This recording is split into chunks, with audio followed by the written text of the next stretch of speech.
Stanford University.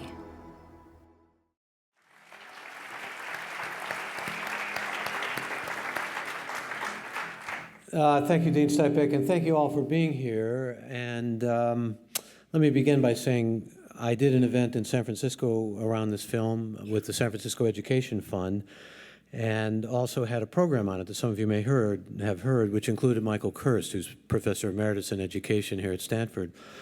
And a lot of talk about this film, and it's been on the cover of Time magazine, and it's been on Oprah, and it's mentioned by Bill Gates, who put a lot of money into it, and by President Obama. So it's had certainly a great deal of attention.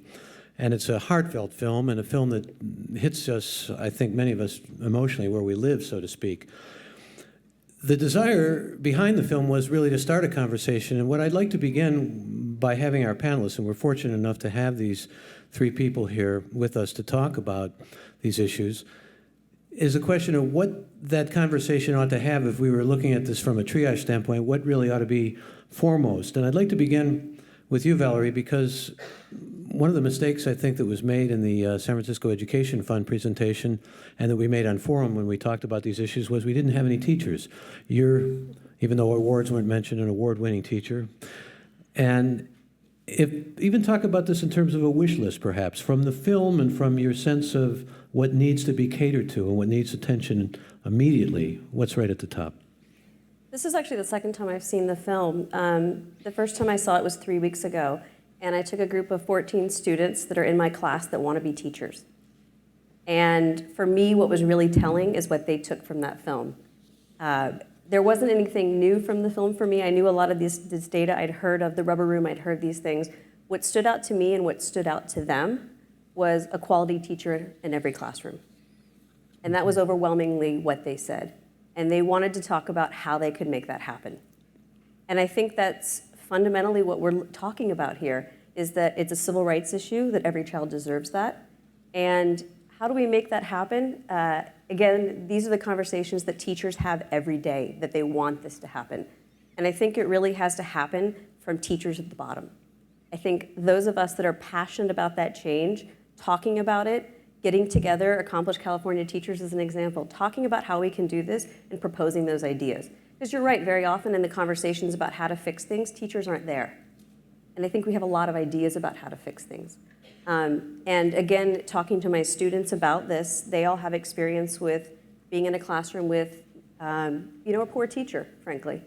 And one student said to me after the film, in our debrief the next day, and she's actually undocumented, and she said, "This made me want to be a teacher. And it made me want to be one of those good teachers." And to me, that was it. How can we put a good teacher in every classroom? Well, I think most of us are in agreement that that's right on the top of the wish list and the priority list, and perhaps we ought to discuss how not only we can get the best teachers in the classroom, but how we can perhaps weed out some of those who shouldn't be in the classrooms. But let me find out from Rick Hanishek and Linda Darling-Hammond if you agree that what we're talking about is perhaps effective classroom teachers right at the top. Linda? Well, clearly that's a key takeaway, and I'm with Valerie on that. And that comes through to some extent in the film, in the way that it's framed. What doesn't come through is the way that we would get a good teacher in every classroom. And Finland was mentioned briefly, but what you don't get from the quick mention of Finland is that while it is one of the most unionized countries in the world, 90% of the people the workers in Finland are unionized, they put tremendous effort into training teachers. All of you here who are teachers will probably gasp when you learn that when you go to become a teacher in Finland, you get 2 or 3 years of graduate level teacher education completely at government expense with a salary while you train. You get, see, I'm saying. You get a decent salary, but wonderful working conditions, mentoring from your first day in the classroom that is set up in most parts of the country. About 15 to 20 hours a week where you're collaborating with your peers on the development of curriculum and assessments, developing, the context within students will be engaged in the kind of problem-solving curriculum that they have. And the kids will come to school fed, housed, and healthy because the social infrastructure that Jeff Canada has to go out and, raise money for by the tens of thousands per student is built into the infrastructure. So to get a good teacher in every classroom, we've got to make investments in some ways that we're currently not making investments in this country. And while the film does a great job of highlighting Canada's wonderful work, he's a good friend, I really appreciate what he's doing, and some other schools that are doing good work, it doesn't really get us to the issue of how would we get there in a systemic way like high-achieving countries have and like our high-achieving states in this nation. You're talking about the whole socioeconomic infrastructure, aren't you, really? And Jeff Canada in his work advances that notion, too, that it's integral, that it can't be separated. Absolutely. I mean, he will not say that money doesn't make a difference, because 2/3 of the money for his schools is privately raised. Rick Hanishek? Well, it's hard to disagree that teachers are the key element. And I agree with Linda that the whole question is, how do you get from here to there? My work has focused a lot on teacher quality and the impacts of teacher quality. One of the things that comes through from that is that we have a vast majority of our teachers are really hardworking and effective in the classroom. The other thing that comes across is that there are a small portion of our teachers that are actually harming kids. And our investment in schools, in Linda's terms, is to allow them to stay in the classroom.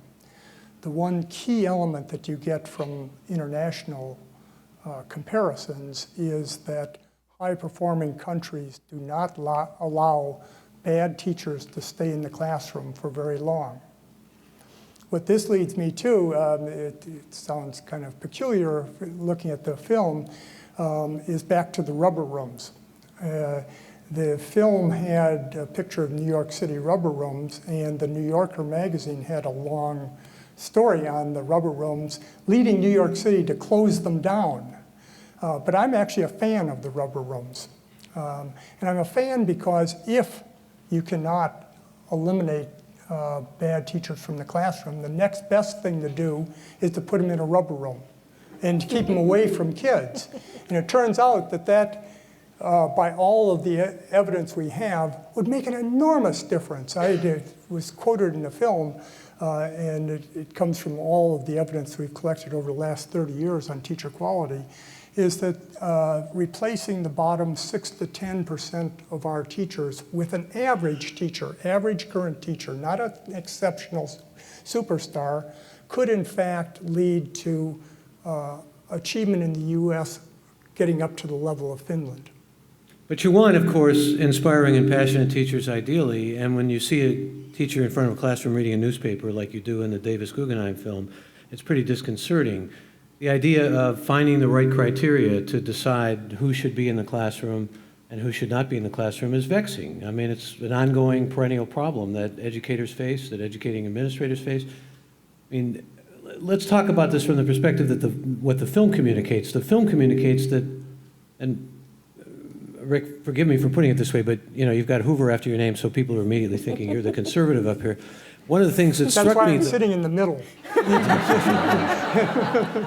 One of the things I was struck by, though, was Davis Guggenheim made a film called An Inconvenient Truth, and a lot of the conservatives, I mean, we're talking like Wall Street Journal, for example, were very angry at the film and thought it was making us unnecessarily fearful and all that, and not using good science. But a lot of these same people have embraced this film because the film seems to give the message that the unions are really the major problem, and charter schools are the way we ought to be looking for weeding out bad teachers, for getting better educational. Let's talk, because I know you've done some research on this, about really the overall efficacy of charter schools in the terms we're talking about. As I understand it, I had Michael Kerr say this on my program, it's about 80% roughly similar or almost identical to what we're seeing in public schools producing. That's true. I've done work, and my wife has also done work on charter schools, and you find that there's a small 20% that are doing significantly better than regular public schools, and there's another group that's doing significantly worse than public schools. The important thing about charter schools combined with accountability is that parents have choices that they don't have if they're assigned to a local neighborhood school. The idea is that over the long run, that provides incentives for schools to in fact improve, else they lose all their kids. And so the arguments behind charter schools are not that everyone is exceptional. In fact, there's a lot of evidence that at least in the startup phase, they aren't all exceptional. But over the long run, we would hope that they in fact push the public schools and themselves to do better. Are they better, Linda, at finding the kind of teachers who perhaps should not be in the classroom because they have more autonomy?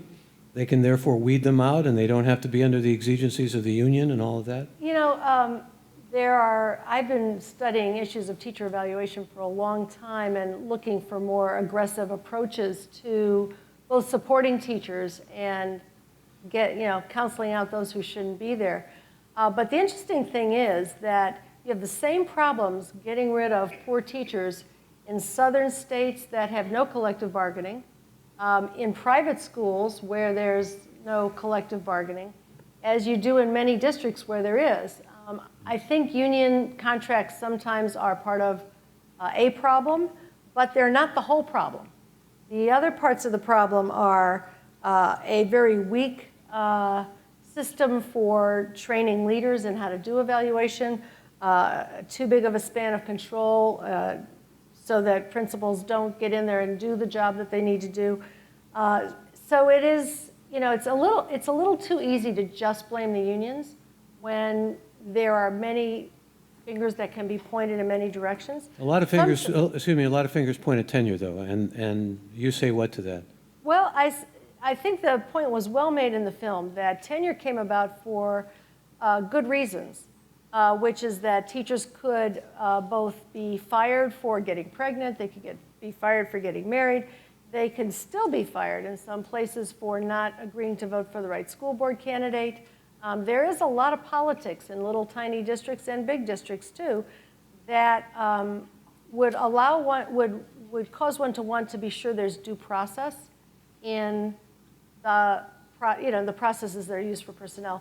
Tenure in higher education is an entirely different thing than tenure in K-12 schools. Tenure in K-12 schools means you get due process. There's a clause for firing. But you can get tenure in California schools after 2 years. It's essentially a lifetime position after 2 years. It is not a lifetime position, though. There are lots of districts that have put in place systems that are able to identify teachers who are doing poorly, give them assistance, and get rid of them without grievances if they don't improve, if they're purposeful about it. So I'm of two minds about tenure. I think tenure should be very hard to earn. I think tenure should be based on serious evaluation and should be a real bar of mastery. At the same time, I think it is useful for us to have a system in which teachers can't be fired willy-nilly for not voting for the right school board candidate, not being willing to be on one political side or another, because there's been a lot of that has occurred. So I think due process is reasonable. Lifetime tenure is not reasonable, which is not what teachers have in most states. And much more assertive evaluation before tenure is absolutely necessary. Can we go to our teacher on this, Valerie? What about tenure?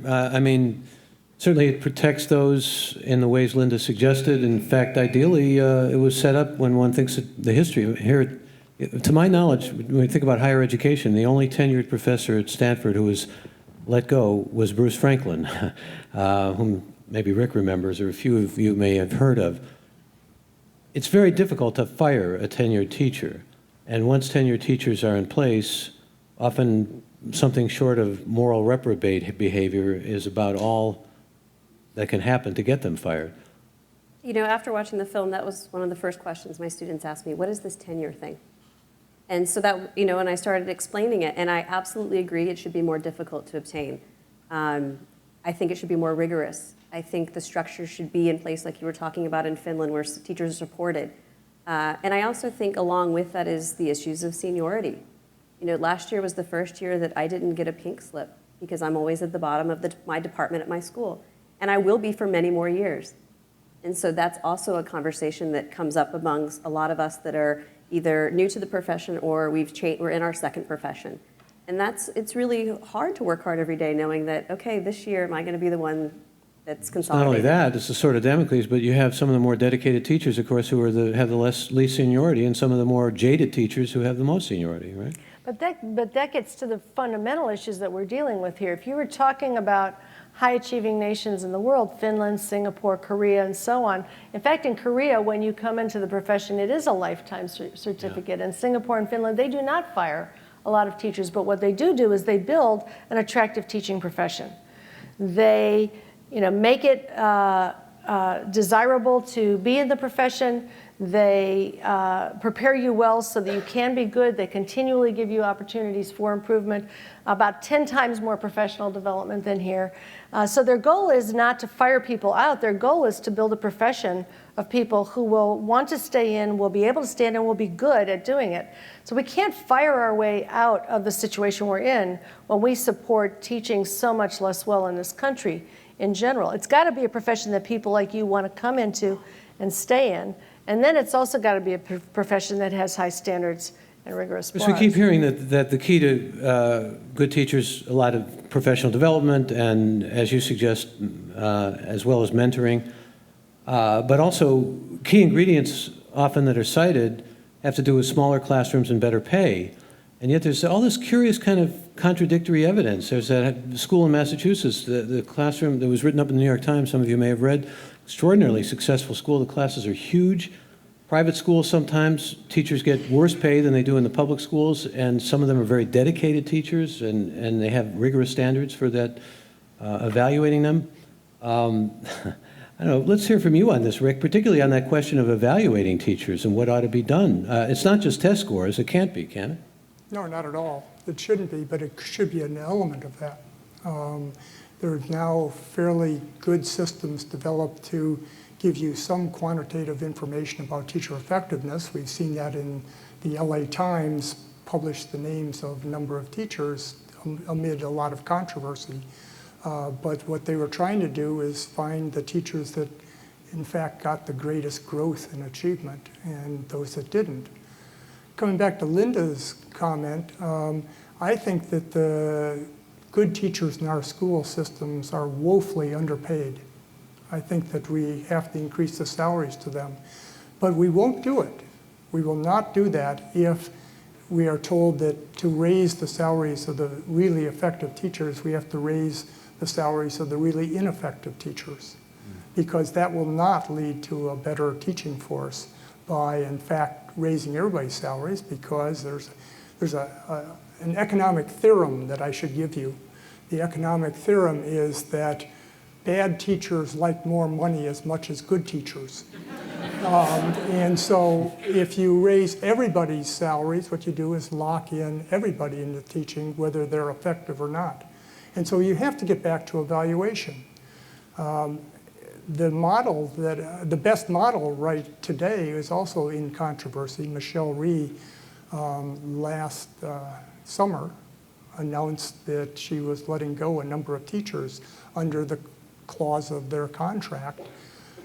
That had a combination for those that you had test score information, a combination of growth and test scores. But even for those that you had test score information, there was a very elaborate evaluation system that called for multiple visits to classrooms over a fair amount of time with a set protocol of the things you were looking for, and that entered into it.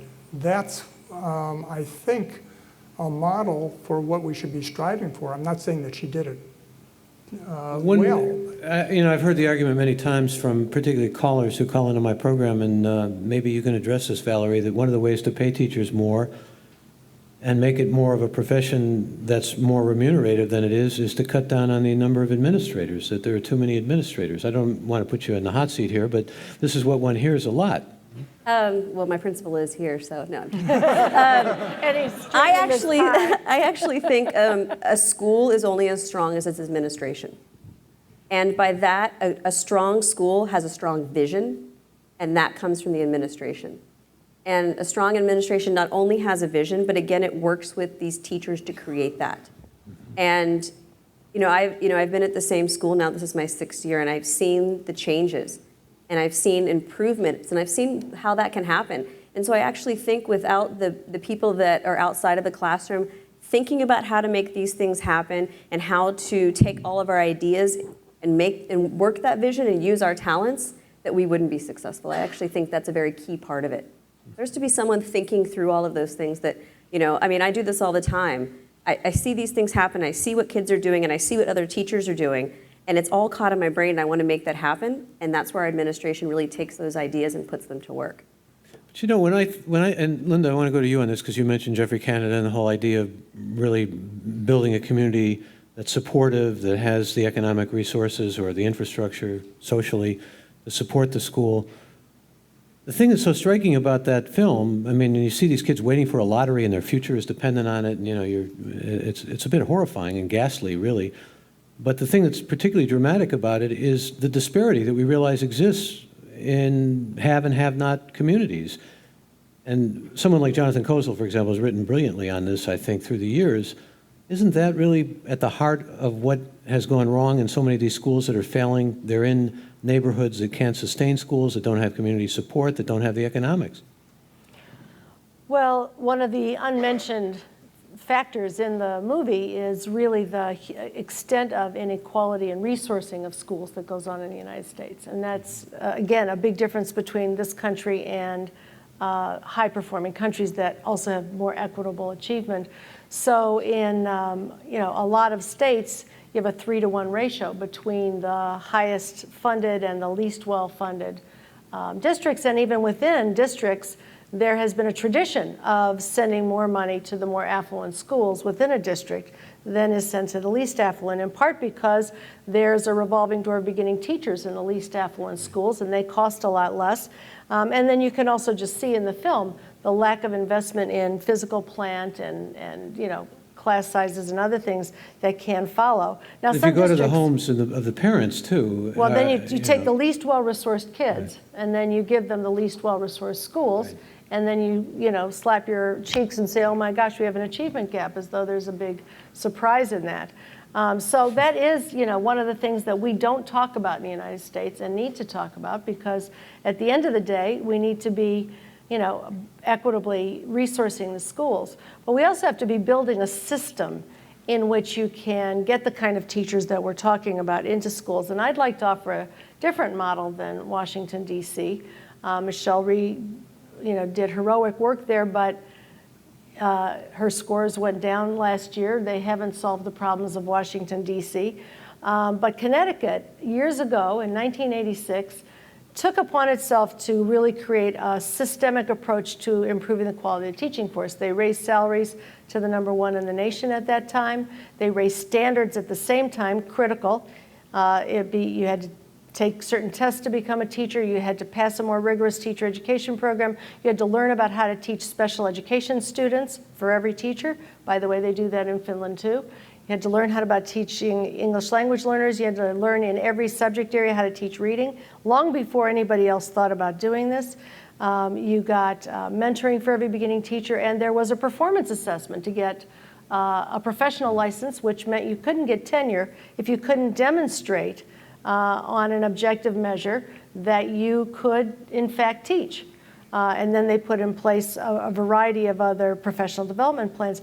Over the course of a decade, Connecticut became the very first state with a large proportion of students of color and students in poverty to become the highest achieving state in the nation by 1998, on a par with Singapore and other countries. So we do that here. We have states that achieve as well as some other places. They've taken a systemic approach. It's included an equalizing approach to funding and investments in key resources. And they did that without charters. Now, I say that as someone who has helped to found a charter school, who has sat on charter school boards. I see the value in good charters. But there are many good public schools as well that are doing the job. And there are systems of public schools that are doing the job. So we need to be looking out for how to build the kind of system that will work for all kids, rather than a system that has, kids waiting for the lottery ball to fall their way as the only way that we tackle these problems. I like the idea of changing the system, and you're offering a very sensible paradigm in that Connecticut example, and we're shortly going to go to questions from you in the audience, but I'm going to ask Rick a question, and how much underlying this crisis that we face in public education has to do with our own, something beyond the systemic on another level, our value system. I think about books that I was weaned on as a young would-be educator, Education in Ecstasy by George Leonard, Summerhill by A.S. Neal. I mean, these ideals of making education fascinating and making it fun and making it challenging that seem to have sort of drifted from us or that we seem to have lost. I mean, am I swinging in the dark here?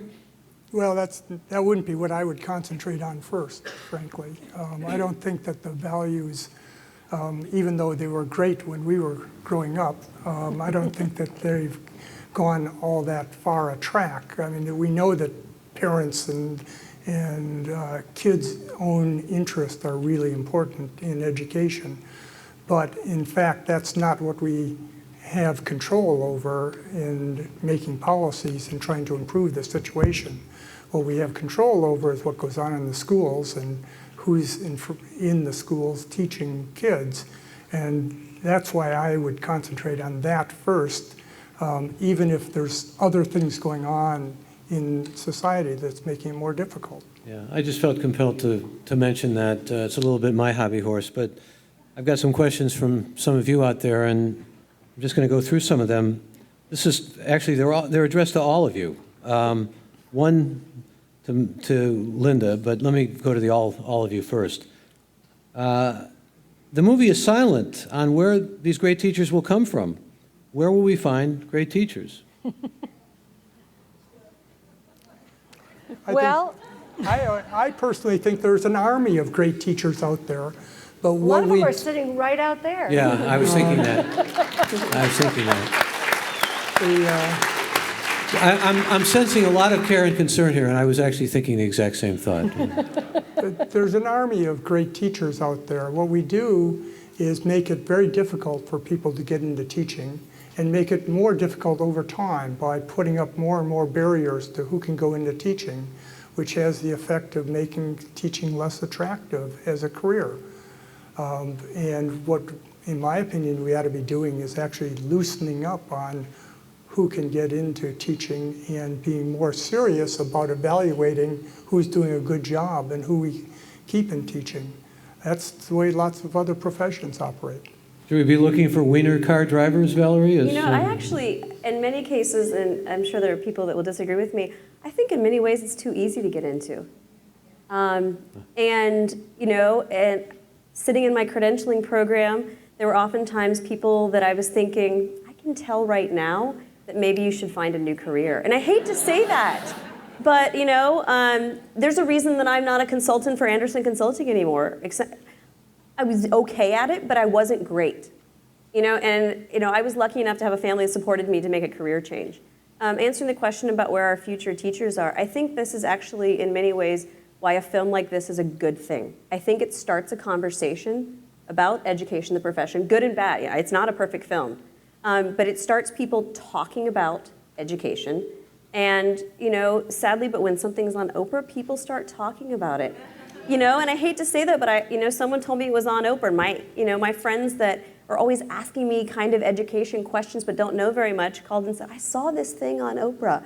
And then they're like, and then I went to the website and there was this thing about Donors Choose and it could fund. And I thought, yes, we're finally starting to talk about these things. Something like Donors Choose, I use it all the time. It's great. And there's people, Bill Gates and Facebook and John Legend who sings the song. They're starting to talk about that. And I think that in a way is how we can renew the passion for education and for people that want to be teachers that may not have thought that was a career choice for them because they were all going to go be the CEO of Facebook. Have you seen Social Network yet? I have not. Oh, okay, just wondering. Linda, here's a question for you, and I think you answered this in part, but this is someone who wants to know, is any of the research at the School of Education scientifically rigorous enough that if applied in schools, we could be confident that it would result in school improvement? And if so, which research? I want to answer the last question, which I am going to answer, and then I'll say something about the other one. You know, there are, I agree with Valerie that in general it's too easy to become a teacher, but there are some great teacher education programs. One of them is right here at the Stanford Teacher Education Program. And, you know, we've done the value-added studies that we were forced to do by Carnegie Corporation to look at the value-added gains of our graduates, and they, you know, perform very well in raising student achievement in all kinds of contexts. Schools like Summit Prep, which was featured in the film, 92% of their teachers graduate from the Stanford Teacher Education Program. Same thing is true at Hillsdale High School. Somebody must be here from there. At Hillsdale High School, which is a regular district-run public school that is also achieving at high levels and raising achievement and closing its achievement gap. And they recruit very explicitly, as does Berkeley High School and other places, from programs that really are serious about preparing teachers. And I just want to draw a distinction between many of the silly and meaningless certification rules that everybody runs into when they try to become a teacher, which have nothing to do with whether you'll be a good teacher, and solid preparation, which actually gives you the tools and the ammunition that you need to do what you want to do on behalf of the kids. So I think we could do much better if we got tough with teacher education. If we had strong levers. There's actually something in California called the Teacher Performance Assessment that some colleges are using, and alternative programs and charter school organizations that requires you to demonstrate you can teach before you teach. We need to get rid of programs that can't improve, blow them up. If you can't train teachers well, you shouldn't be doing it. And then we should leverage people to do higher quality preparation, as well as all the other things that happen in the career. And I don't think we're going to get where we need to go in this country until we do that. You can change governance structures in schools, you can change tests, you can change curriculum, but unless you can produce a steady supply of excellent teachers who are really knowledgeable about what to do for all kinds of kids, you kind of can't get there. And what was that other question? And I would nominate some of the research I just mentioned in response to that. Well, it was just a question about, is there research rigorous enough that you can quantify it, that it can ensure you of the results that it's presenting and that they're viable? Yeah, I think that Rick could answer this one as well, and lots of people in the audience. There is, some research in education that is that has been replicated often enough and used methods that are strong enough over a period of time that there are findings that you can rely on, just as there are in other fields. And then there's a lot of research that is much less high quality. Rick? Well, I speak as chair of the National Board for Education Sciences. There's been a revolution in education research that's come from the Institute for Education Sciences in Washington, which is the federal sponsor of education research. The revolution has been to try to provide serious scientific rigorous research akin to what we do in medicine to education. 10 years ago, people said you couldn't do that, and now we see that you can do that. And it turns out that doing serious research changes some very long-held opinions. One that we've talked about right here. Excuse me. There are two tremendous studies by the Institute for Education Sciences on professional development. Let me just describe very quickly. It's worth describing. The argument has always been professional development for teachers neither gives the right material that teachers need, nor is it intensive enough. Mm-hmm. The Institute for Education Sciences went in and had a study where they had 3 groups of schools randomly assigned to get different serious professional development on second grade reading and how to do that. They found a curriculum that is widely used for that. They assigned one group of students, one group of schools, professional development that had 48 hours of classroom instruction in this teaching pedagogy and reading. Another second group of schools that had the 48 hours of classroom instruction plus 60 hours of classroom coaching over the year, 2 hours a week of classroom coaching. And then a third group that had just business as usual, the things that we don't like. At the end of the first year, what they found was that the people that had had the classroom instruction did in fact change their behavior in the classroom. At the same time, student achievement was identical in those two sets of schools to the one that had business as usual. In the second year of the study, the teachers reverted to their old method of teaching, and student achievement was the same. What we found from there, there's another one on middle school math of the same character. What we found was that if you try to implement these programs from on top and tell people that you have to use this curriculum and so forth, it very seldom is implemented in a way that leads to the effects that we expect. And what this research has done is to change our perspective, or at least my perspective, a lot more to not regulating how to teach and what to teach, but to provide incentives for people to, in fact, perform well. This actually brings up another central question. I'll get to more of your questions from those of you in the audience, but I was here at Stanford a few years ago with some people from the Gates Foundation and the Social Policy Institute, and I know Diane Ravitch was here recently, and there's been this big debate, and she's been at the center of it, is whether or not the paradigm ought to be like a business. That is, you run a school, a public school like a business, you have essentially the same kind of structure, you have top-down management, you make sure that the management is accountable, you have obviously everything to whatever degree you can is transparent, and you show results. And the school is judged on the results that it shows. A lot of people who in the education community are very resistant to that idea, and yet there are some who, of course, are very strongly in favor of it. Just curious to get kind of a temperature from each of you on that. Valerie, what do you think, first of all? You know, this is something that I struggle with coming from a business background.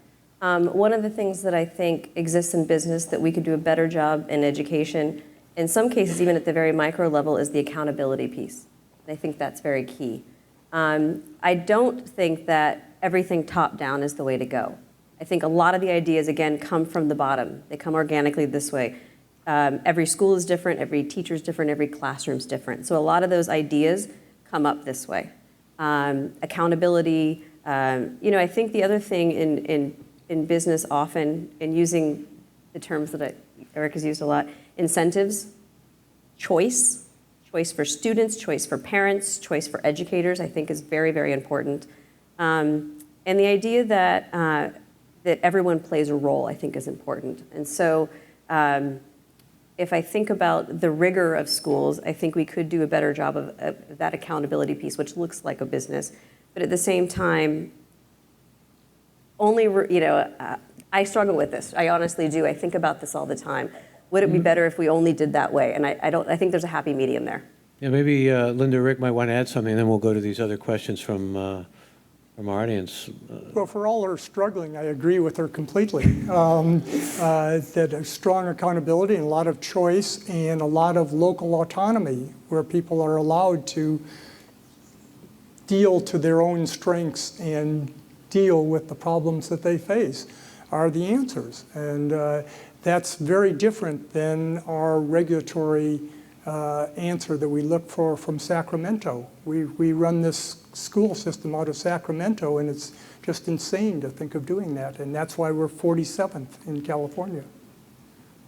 I think there are other reasons for it too, because other highly regulated states do a little better, but I agree with you about much of what comes from Sacramento. I would just add one thing about this notion of incentives.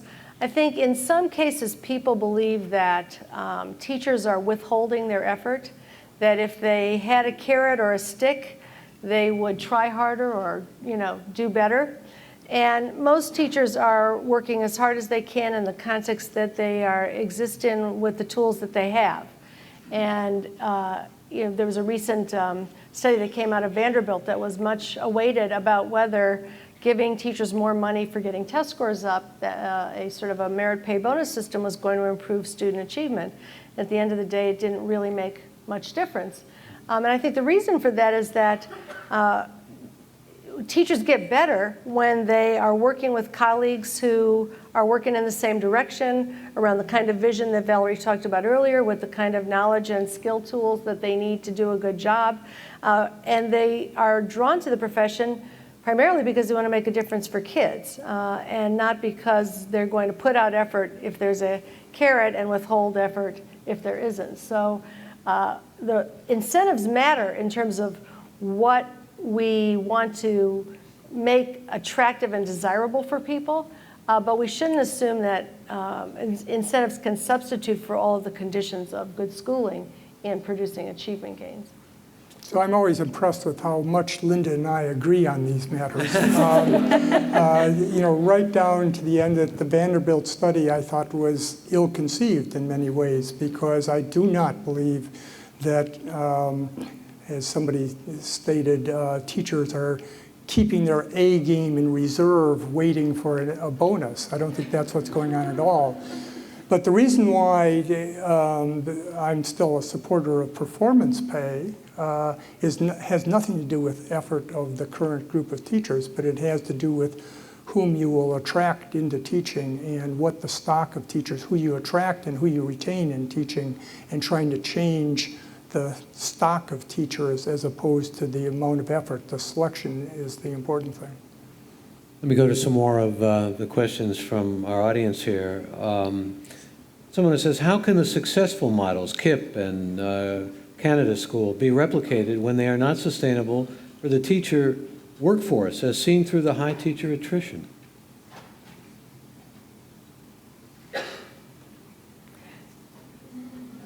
That's a tough one. That's a real tough one. There are successful schools that don't have that level of teacher attrition. So I think maybe that's another point to make, which is that what you don't see in this film are the other successful public schools, charters and non-charters, district-run public schools that are getting equivalent results in ways that are a little bit more sustainable. The failing schools often have a lot of burnout factor. They have an exceedingly high burnout factor. In New York City, just for example, in New York City, the Harlem Success Academy is grouped with a group of other schools serving similar students with similar demographics, and there's all kinds of grading and rating that goes on in the New York public schools. About a third of those schools do as well or better as the Harlem Success Academy that are district-run public schools serving similar students.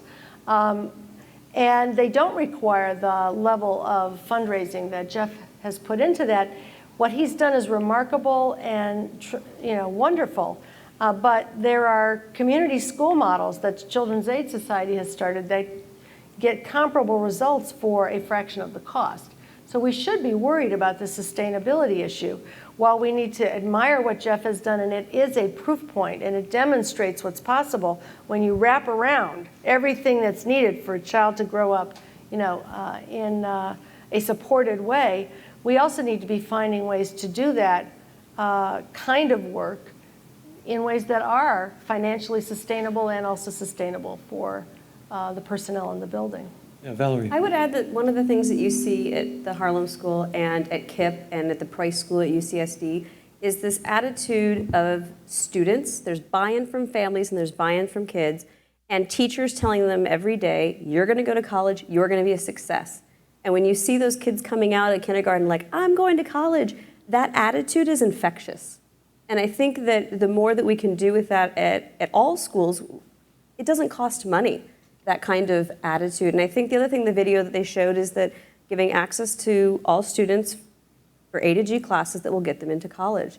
And that's a statistic that stood out to me at the schools that, and you have 100 plus kids and only 3 of them come out, even able to apply to college.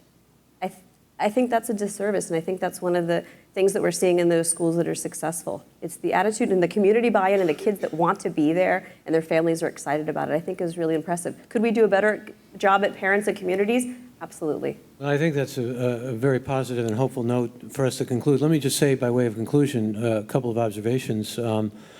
First of all, I want to thank these three really excellent panelists that we have here.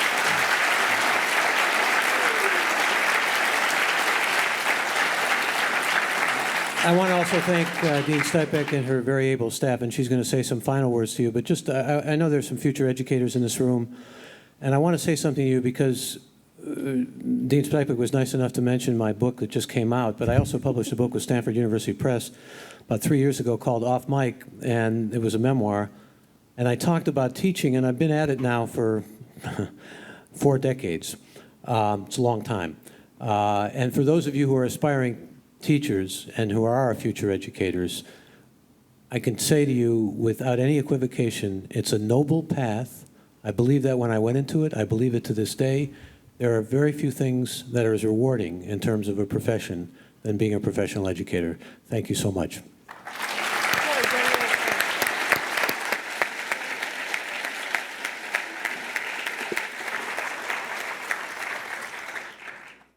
How to become a very unpopular person, stop such a lively conversation like this. I do hope that this is just the beginning of a conversation that we will all continue to have. It's a conversation that here at Stanford we've been engaged in for quite a few years, but we're very glad to invite you all to work with us on something that I think the film presents as a very serious problem in this country.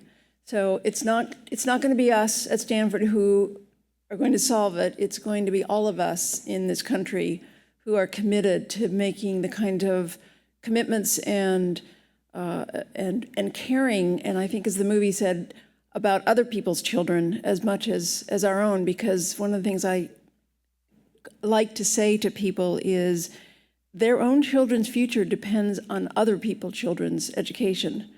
Thank you all for being here this evening, and thank you again to our wonderful panel.